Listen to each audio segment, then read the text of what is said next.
What's up, guys? So today I want to talk about how pro bodybuilders often actually train compared to how it's perceived. This is a conversation I just started having with Abel Jabai, which is how a lot of these videos start, is just conversations that we're having.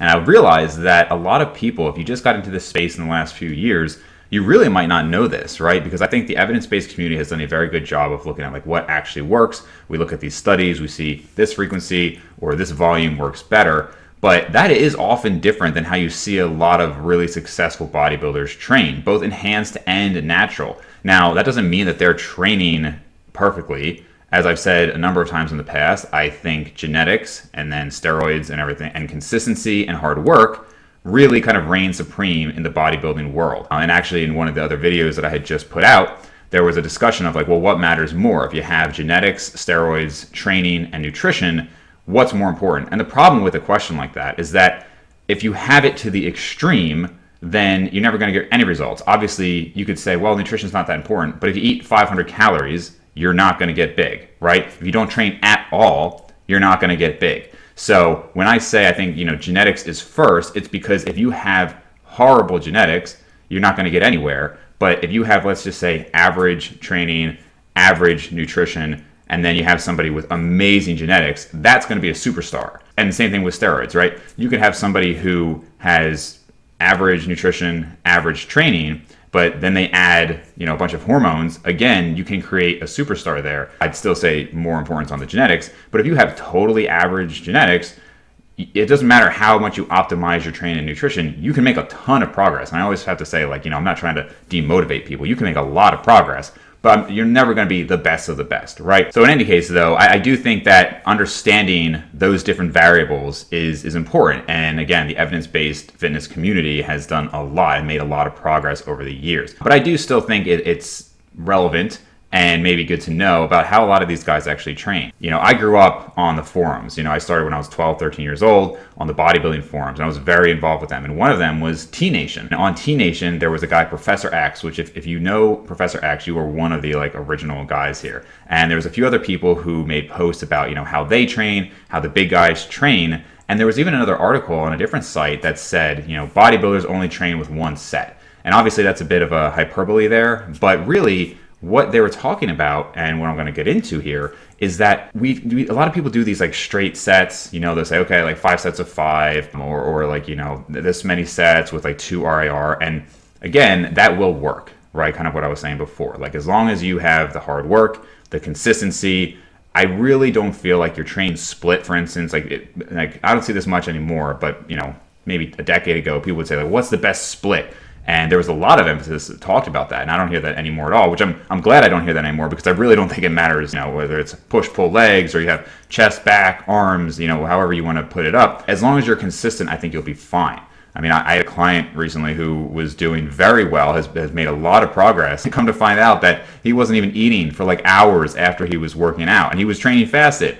But now I definitely don't recommend that, but I'm just saying that, because everything else was kind of in line and he was being consistent, and we were coming from a worse starting point, he was still able to make good progress. Going into how these bodybuilders train, I'll probably overlay a clip here of Ronnie Coleman. If you just YouTube him doing a chest and tricep workout, you'll see what would probably a lot of people would count as maybe 12 sets. He'll do the 100-pound dumbbells for maybe 12 to 15 reps. And then he might go up to the 140s and the 160s, and he's a total freak, so he actually goes up to the 200s, I think, for 12 reps. And when you see that, you'd say, oh, well, a lot of people, at least, just watching him, would say, oh, he did this many sets for flat, and then he did this many sets for incline, similar number, and then he did this many sets for flies.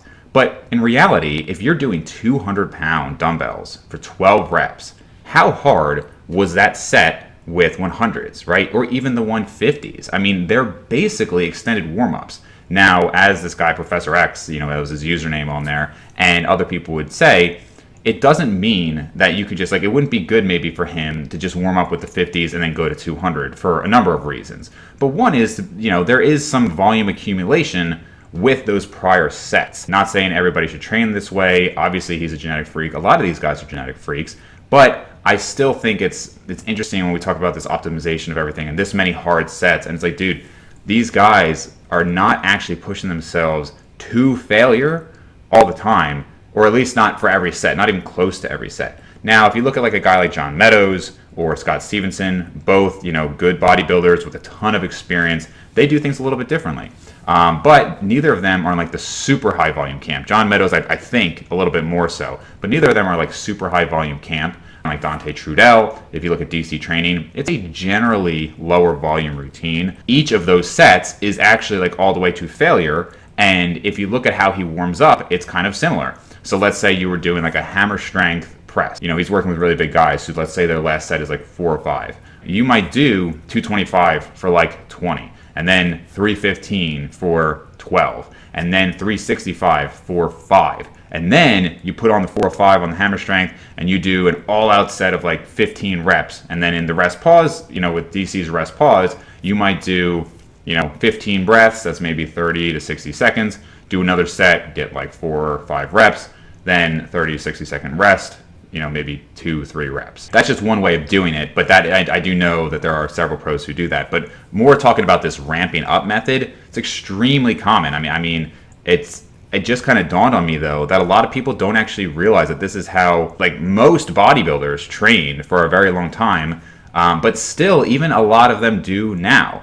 Again, people will say, well, I do this many sets. And if you look in like a magazine, like when Flex magazines were a big thing, you'd see like that's how they would write it. They'd say 4 sets of chest, 4 sets of this, 4 sets of like this machine. I think there was an article with Jay Cutler talking about that where he did like X number of sets.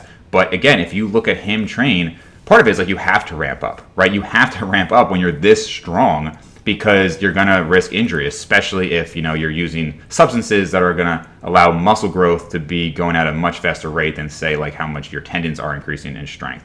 So that's part of it as well. Basically, this is going to be a short video. If you already know this, I'd say comment down below if this is something that you thought was like super obvious and you knew everybody already knew this, or if this is totally new to you and you had no idea. But seriously, go look up some like pro bodybuilders, some guys from like the early 2000s or maybe even 2010s, and you will see that these guys who do high volume. I think a lot of people think that like Ronnie Coleman was doing a ton of volume. He's doing 20 plus sets for back, and it's like he is doing those sets. I wouldn't necessarily call them warm-up sets, but again, the way that we talked about them was ramping sets. If you're doing this ramping method, there's probably threads back on T Nation that you could find from like forever ago too. I actually like this way of training. It's not what I do as much, although I don't do a lot of like heavier warm-ups. I like to just get like my few really hard sets in. Check it out on YouTube and look up these guys because you will see a gradual ramping up. And you'll find that a lot of these people who reference, everybody has high volume and all these guys have high volume, it's actually not that high of volume. And, you're really, I don't know too many people who are going to have more than maybe 2 all-out sets, like really all-out, like their work sets for these big exercises. So anyway, guys, short video. Let me know if you knew this, what you thought about it, and if you like seeing these old school videos of guys training. That's kind of what people would watch before going to the gym. It was a lot of motivation. Those videos seem to have kind of died out now in favor of more like, I don't know, Gymshark or whatever people are watching now. But I still like the old school stuff, and I find it motivating. It kind of gets me back in that mindset. So let me know what you guys think. Always appreciate a like, subscribe, and follow, and I will see you next time.